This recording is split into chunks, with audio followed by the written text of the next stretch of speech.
All right. So I'm currently listening to some Donkey Kong Country because I'm gonna try to stay chill, keep calm. Because usually when I tend to do these rants, I tend to get a little egotistical.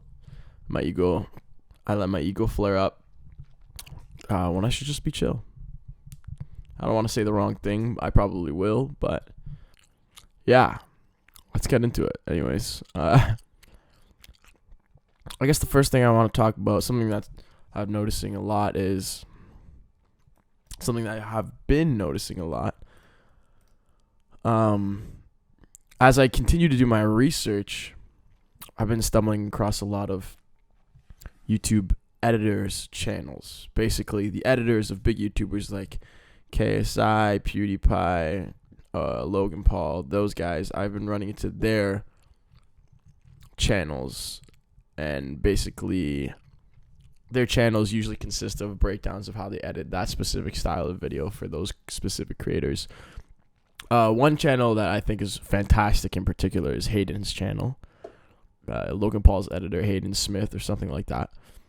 He goes into depth about different types of YouTubers and their styles and how they edit them, how they could improve them, so on and so forth. I think he's just a fantastic editor. Like, my ideologies when editing are very similar to his, so I connect with him the most about his stance on editing and what you should do when editing, and like the rules he has for himself, so on and so forth. Because there's really no one way to edit. I mean, there isn't. There simply isn't. It's just it's an art. It's a form of expression. There's no right way to do it. There's no wrong way to do it. There are objectively bad ways to do it, but at the end of the day, you kind of form and construct your own rules and boundaries of how you edit to form basically what is your style. And I think I like his style a lot. But that brings me to the topic, which is how a lot of these YouTube editors that edit for big YouTubers, a lot of them went to school for film and then post-production. I know KSI's editor specifically said he did his degree in film production and then his master's in post-production. And I was kind of surprised, to be honest, because nothing of what he does screams masters to me. Now, you could argue, well, clearly what he does is good enough to bring in a lot of numbers. But I would kind of disagree with you, because I think, yes, he's been editing with KSI for a long time, but I think anything he does is bound to get a good amount of viewership or even blow up. Like, KSI is at the point where it's almost like, is it the editor that's making these videos good, or do we just think his videos are good because it's KSI? Now, I am not a fan of the way KSI's editor edits. It's obviously good. There's no doubt he does a great job, and the videos are entertaining. I just think some decisions he makes kind of take me out of the video. One decision in particular that he does more recently, or has been doing more recently, is this shaky cam thing. I guess as a way to keep people more engaged in the video. When KSI is doing his react videos, his editor will slap on a shaky cam effect onto the footage, or even the face cam, I think. And I understand that when footage is stagnant and you don't really see a lot of opportunity to edit something a specific way to keep it engaging, yes, shaky cam can do that, but I don't think you should do it just because you're trying to make something happen. I feel like that's just over editing. That's just bad habit to get into. And that's why I'm surprised for someone that has their master's in post-production. I don't think I'm far from that. I don't even think I'm worse than that. I think I can do exactly what he does. And yeah, of course, it's easier for me to replicate his work now that I know it's something successful. But the point I'm trying to make is a lot of these guys stagnated their style. Now, the reason I like Hayden so much is because Logan's vlogs are very adaptive. They're not formulaic in a sense that they're literally the exact same like David Dobrik vlogs.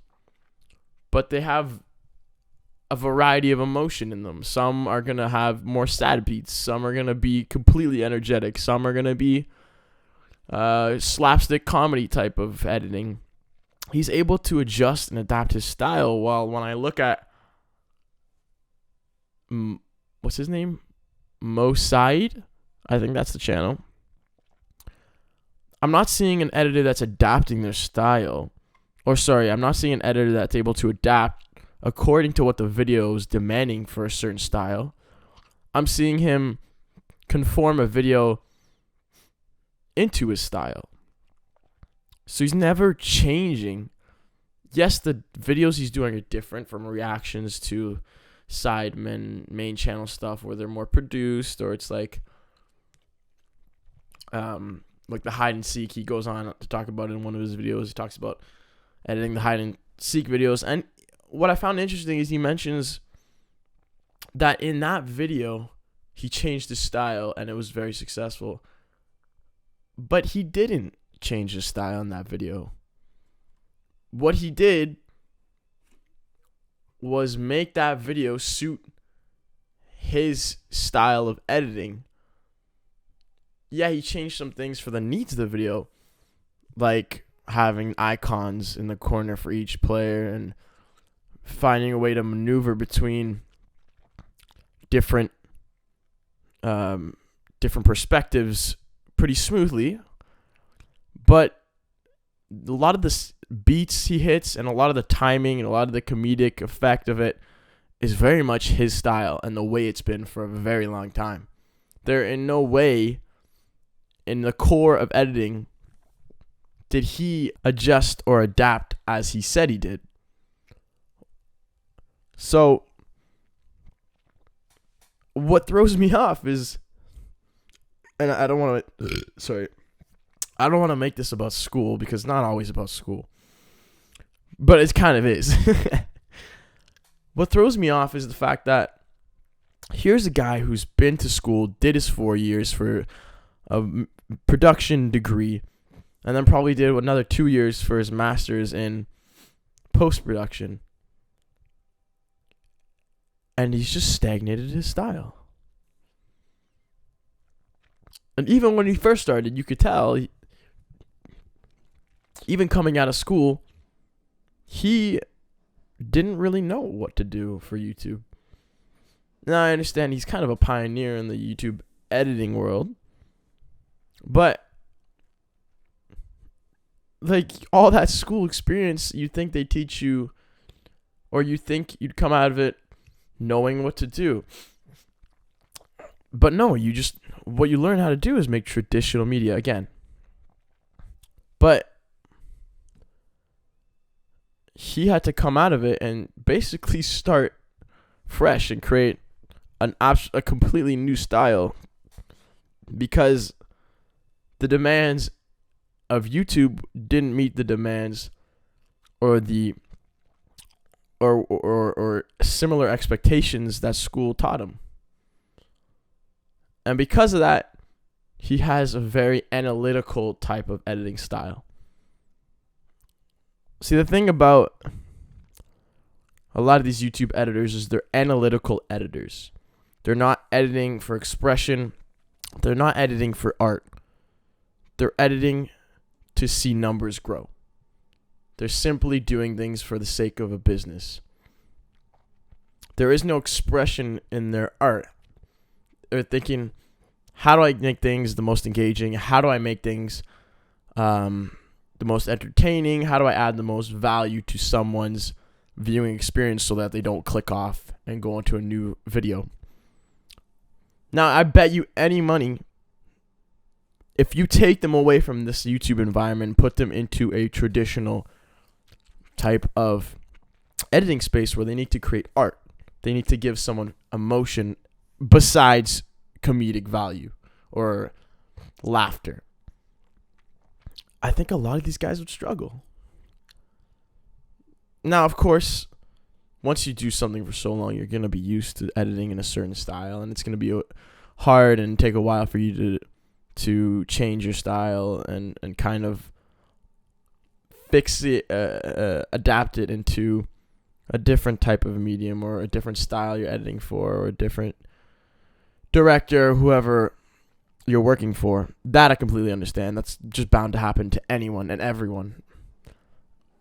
But at that point, that's when I think true artists of editing, the people that are really in love with this format, and the people that love it for the way it can convey emotion and you can make people feel things, not in, oh, he's sad here, he's pretending to be sad, I'm gonna add make a sad moment with the cheesy ass music to make it like comedic and corny and not too serious, lighthearted. When it's time to get serious, when it's time to put an emotion behind the pedal, that's when you see the real artists come into it, because they understand every aspect of editing. They understand how a cut at this moment can affect timing and pacing, and how that makes the overall feel of the film change. You cut things really closely together, you make the speeches almost indistinguishable between cuts. It almost sounds like it's one whole sentence. Well, you have a pretty engaging video and something that'll keep people's attention for a long time, but you don't have emotional value behind it. You don't get to hear the pauses. You don't get to hear and see the parts where people think about what they just said, or how people react to what someone just said. You're just going next to the thing, next thing. Like, there's no time in between. And that time in between can sell emotion for some cases. It depends what you're doing. So, like I said, you give these guys a different type of video to edit, and I think they would have a really hard time. I'm not saying for all editors. I'm just, in specific, Mo Saeed, I have nothing but respect for him and what he's built. Obviously, I'm extremely jealous. I wish. Oh, fuck. I was holding the mic sideways. I wish I had built a foundation like that for myself. But at the same time, I don't really want to edit for people like that, because I feel like I'm not editing the art of a video. I feel like I'm just editing for the money that can come out of a video, if that makes any sense. I know at the end of the day, I have to swallow my pride with some of this stuff. YouTube is a game. You can make videos that are honest to yourself, and if you genuinely have something that's different and interesting, it'll get picked up for sure. But at the same time, you got to be a master marketer, and you have to understand where you need to kind of punch yourself in the gut and let go of your darling, in the sense that, oh, but this would be more true to me, and this would, give emotion to the video. Yes, but is that the point where people are going to click off your video? Well, then I'm sorry to say, as much as it may create emotional value to you, you need to let it go, because it's not doing the same for everyone else. So it's a good balance, or it's an important balance you need to have when you're doing things for YouTube. And these guys are where they are because of their understanding of this platform. But I just don't understand why, for him specifically, and I think I'm not sure if he started editing after school or before or during school, but man, I look at what he's producing and all I see is a waste of money in that degree and that master's. It just doesn't make sense to me. And ultimately, I don't want to become an editor that gets stuck in their style. I want to be able to change and more specifically grow. You do one type of media for so long, you don't go anywhere new. A lot of these YouTube editors, I just see them being so complacent. And the one that I don't see being complacent is Hayden. That's why I like him so much. He's not trying to create the same video over and over again. He's trying to push himself. I see it specifically the way he's been editing the originals. Those short videos are so well made. So well made. It's anything beyond the style of any of the vlogs he's made. Those shorts range from so many different emotions and variants, so much different perspective, and there's so much history and the work that was done for that. It's just like, that was fantastic. That's why I like him a lot. We have the same mindset on it, I think. I don't know him. I've never talked or spoken to him, but he's good. He's really good. And that's someone his opinion I value a lot on YouTube, just because he's an inspiration of mine. But someone like Sive, for example, too. No offense to PewDiePie's videos, but I don't think anyone this is going to sound fucked up, but I don't think anyone looks at PewDiePie's videos and ever say, wow, that was really well edited. A lot of people look at those videos and usually actually say they're pretty scuffed. It's weird, man. I'm listening to this music on purpose not to get my ego up, but I'm going to say now I'm better than these guys. Not Hayden, but Mo Saeed and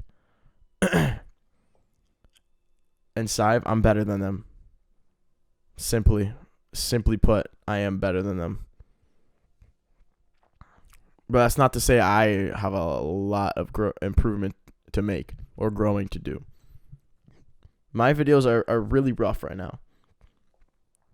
I look at them and I see a lot of improvement that needs to happen, a lot of changes that need to be made to, one, find my format that I can do consistently, but two, just be better with the mechanics of editing. One thing I kind of have a hard time with is mixing. Just because what part throws me off is it sounds good in my headphones, or maybe to me at that certain time, but to a lot of other people it might not. And you have to be conscious of the different platforms that people are going to be listening to or listening from. And I'm trying to make something that's immersive, but how do I do that when I don't know what it's going to sound like on someone's phone, right? I just have to make things more separate right now. Like, when it comes to mixing, my range for audio is very close together. Like, my things that I want to stand out and for people to hear are almost at the same, it almost sound like they're on the same decibel level as the things in the background, or the things that I want to kind of slide or be more subliminal. So I just need to make that gap wider. I think I might be completely wrong and at the same time, it also depends what you're going for. Like, I'm making a video right now, September, where I thought about it a lot, and I want the sounds to kind of drown out the music a bit, because I want to get that feeling across to people that this is what it, like, I'm just surrounded by noise right now for school, because the video's about school. I'm yeah, you know how I feel about school, but like, originally I made that gap, like that dead man's or no man's zone, basically wider between the ranges, but then I closed it back together again because I wanted people to get the feeling that they're being surrounded by noise and a bunch of bullshit and a lot of unnecessary stimulation. Like, that was the goal for it, right? Yeah, that's pretty much it, I guess. I don't know. I don't know if I have any much else to say about it, to be honest. But yeah, I don't want to become like YouTube editors because I'm worried about stagnating my style. And one last point on this topic is my roommate's a big inspiration for me, specifically because he is always talking about just being true to his art, true to himself. He doesn't want to bow down to like the status quo or what you should do to grow. He's all about, if you make what's true to yourself, you're gonna get where you want to be. And I, for the most part, agree with him. But where he inspires me a lot is that when he edits, it's complete expression of who he is. He's not thinking about the fundamentals, sort of say, or like the foundations they teach you in school about editing. He's all about what gets my point across, what am I trying to say, and how would I do it. Never mind about what is objectively more correct. I'm going to do it the way I want to. And while not everything he does is a masterpiece, the ideas he has are a lot more out there than mine. This sounds really bad, but I don't mean that in a negative connotation. I mean, he's just so much more expressive with his art. Where I'm more reserved, I want to say. And I would say being more reserved is the bad thing. Because you don't want to be reserved when you're making art. That's not the point of it. I'm still figuring out is the moral of the story. But the moral of the story is that I don't want to stagnate my style. I don't want to become a traditional, I don't want to say that. I don't want to become your average YouTube editor. I don't want to be good at one type of thing. I want to master this art form. Because I know I can. It's as simple as that. And I know I'm better than a lot of them already. All right. Peace out, guys. I hope you guys have a great week, a healthy week, and I love you so much.